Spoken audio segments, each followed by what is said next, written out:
Picking up from where we left off last week, we bring you more of the biggest feuds in golf history. Player versus player, player versus organizers. It doesn't matter. If there's a beef, we found a scoop on it. Without further ado, let's get into the video. Seve Ballesteros versus PGA Tour. What's a good feud video without a PGA Tour opener? In 1986, a 28-year-old Seve Ballesteros was strongly against the demands for playing on the tour. To meet the member eligibility requirement, he needed to play in at least 15 American events. That number was going to prove problematic since Ballesteros had only played in 9 sanctioned events the previous year. That meant he couldn't participate in any tour event in 1986, despite being a dominant force in golf at the time. As you can expect, he did not like that one bit.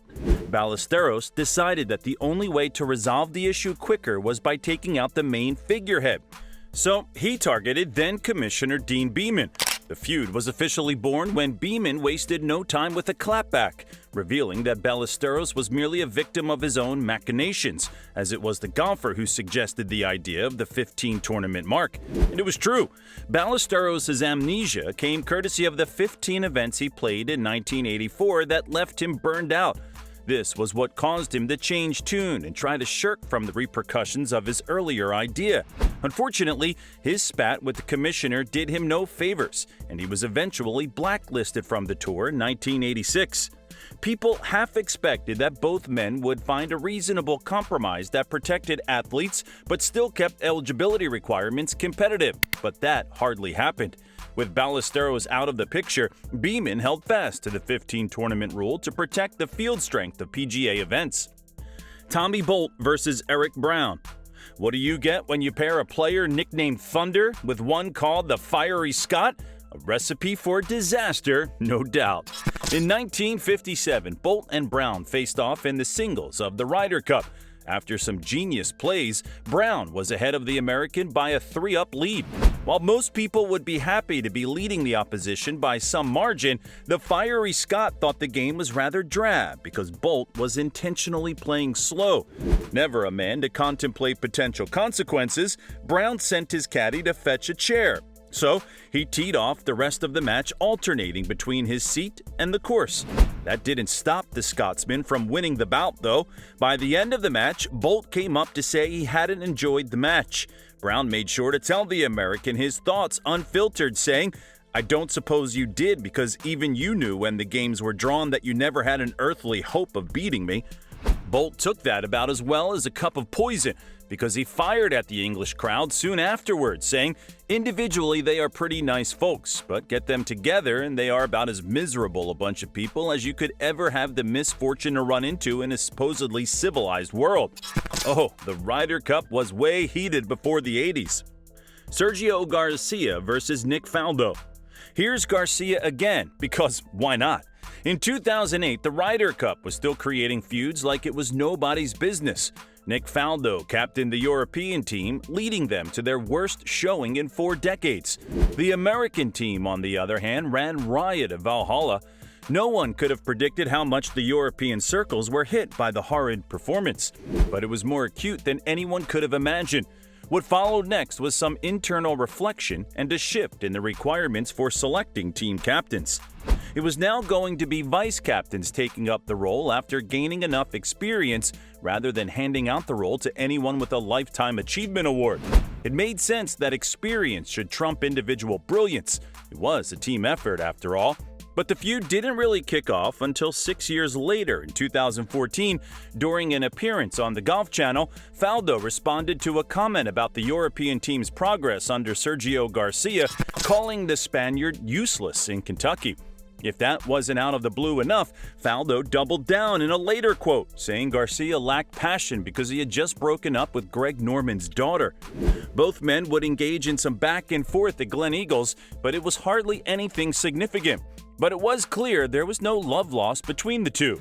However, it took another 4 years for Garcia to shut Faldo up for good. After bagging 3 points in Paris, the Spaniard became Europe's all-time Ryder Cup point leader. During an interview asking how he felt about the new record, Garcia dropped a bomb on the feud. "This means a lot to me. I've passed some of my heroes today, and Nick Faldo." Paul Azinger versus Seve Ballesteros. Do you think Seve Ballesteros was done feuding? Please.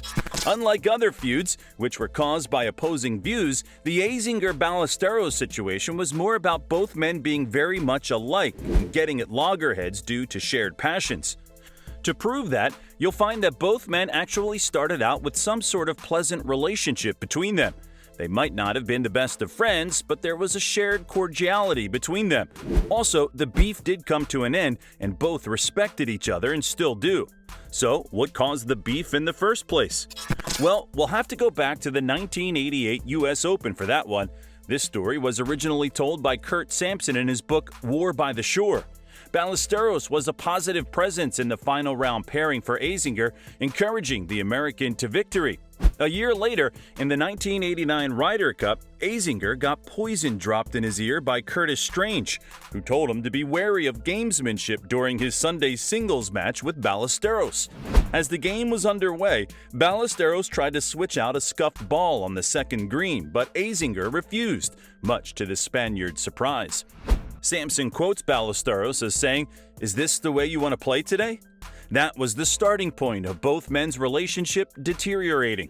By the 18th hole, Azinger made a drop out of the water and, no surprises, Ballesteros was there to dispute it. Although the American went on to win the match by 1-up, he brooded over the incident for years. Rory Sabbatini versus Ben Crane. In the history of slow golf players, Ben Crane might just be slow enough to come last. His style of play is notoriously infuriating to his colleagues, so playing against an opponent who's a rage monster and plays with a vengeance would be a recipe for disaster. Yep, that was what happened when he was paired with Rory Sabbatini 3 times at the 2005 Booz Allen Classic. The biggest surprise would have been if both players, with widely opposing personalities and playing styles, did not butt heads. Sabbatini proved quite the sportsman, though, because he played 16 holes and managed to keep his cool. It wasn't until the 17th hole that the train finally reached the station. The South African Slovak has driven his approach into a water hazard. That was enough for him to lose it. Sabbatini stepped up to the green before Crane lined up to hit his second. When Crane finally struck his ball, Sabbatini chipped his, made putt, and moved on to the 18th tee without waiting for his opponent. In this case, it's important to clarify that the two golfers didn't feud for long, but this occasion alone. Rory Sabbatini apologized for his behavior after the match. However, the most interesting part of the incident was that most golfers sympathized with the South African Slovak, even though he wasn't well liked for his disposition. Karsten Manufacturing Corporation versus USGA. This was the story of two organizations feuding. It all began with the nature of the clubs players were using. The Ping I2 clubs were controversial for their square, U-shaped grooves when the standard for most clubs were V-shaped grooves. The USGA's problem with the club was rather complex and had to do with how the grooves were spaced. What followed was a long legal battle between the USGA and the KMC. The PGA Tour even got in there to ban the use of squared groove clubs across all play. The USGA, on the other hand, refused to recognize them as standard clubs. Despite how the issue unraveled, the reasoning behind the USGA and PGA's actions made sense. Studies found that the grooves on the club created a higher spin rate when balls were struck. This, in the words of the experts conducting the study, changed the character and nature of the game. Naturally, KMC were not pleased with how their product was sidelined and sued both the USGA and PGA Tour. The USGA eventually chose to settle out of court in 1990 over a few concessions. The USGA would recognize the current Ping I2s and KMC would stop making them, or rather conform to the new standards. The PGA Tour waited until 1993 to settle, dropping its ban on square grooves. However, the ban was not ever enforced, though, because there was an injunction in the rules that prevented that. In the end, the biggest equipment war in all of golf history came to a close, with both sides finding a middle ground. Who would have thought? Tom Watson versus Gary Player. In a different video, I mentioned how golf is a gentleman's game, in which honesty and transparency are prioritized. As a result, allegations of cheating aren't taken lightly. The Watson-player beef started when Tom accused Gary of cheating at the 1983 Skins game. The accusation wasn't made publicly, but in a private conversation. The only problem was that Dave Anderson, a columnist for New York Times, just happened to be eavesdropping on the parking lot conversation. Soon, it was in the press for all to see. Watson's grouse was that player had doubled down on his deceit by moving some blades of grass away before taking a chip shot. Player then defended his shot, saying it was well within the rules of the game. The feud never persisted, at least publicly, but Watson hated that his private conversation became a public read.